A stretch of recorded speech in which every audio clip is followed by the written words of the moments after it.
Ano ang ministeryo ng pagpapalaya o deliverance ministry?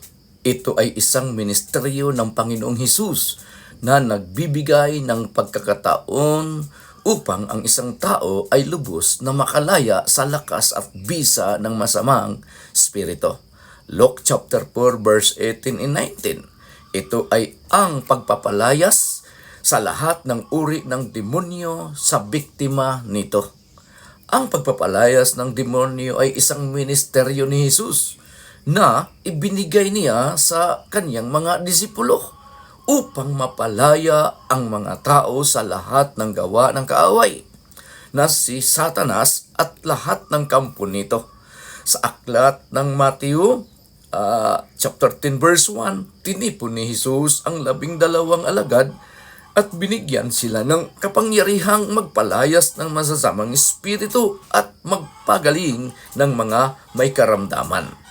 Ang aklat ni Mateo ay nagsasaad ng utos ni Jesus sa lahat ng mananampalataya at sumusunod sa kanya. Ito ay pinagtibay din sa aklat ni Marcos. Mark chapter 16 verse 17 at 18, naging sa Luke chapter 10 verse 17. Ganito ang pagkasabi, ang mga sumasampalataya ay bibigyan ng kapangyarihang gumawa ng mga himala.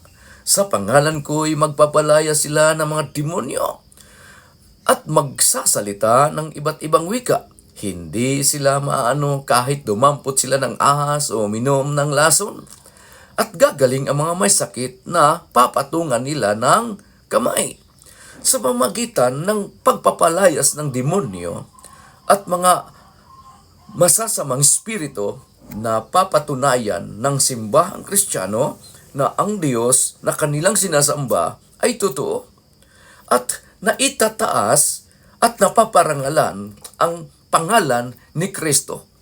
Ang mga mananampalataya ay nahihimok na ideklara at ipatutuo ang mga mabubuting bagay at katotohanan ito tungkol kay Hesukristo sa pamamagitan ng ministeryong ito.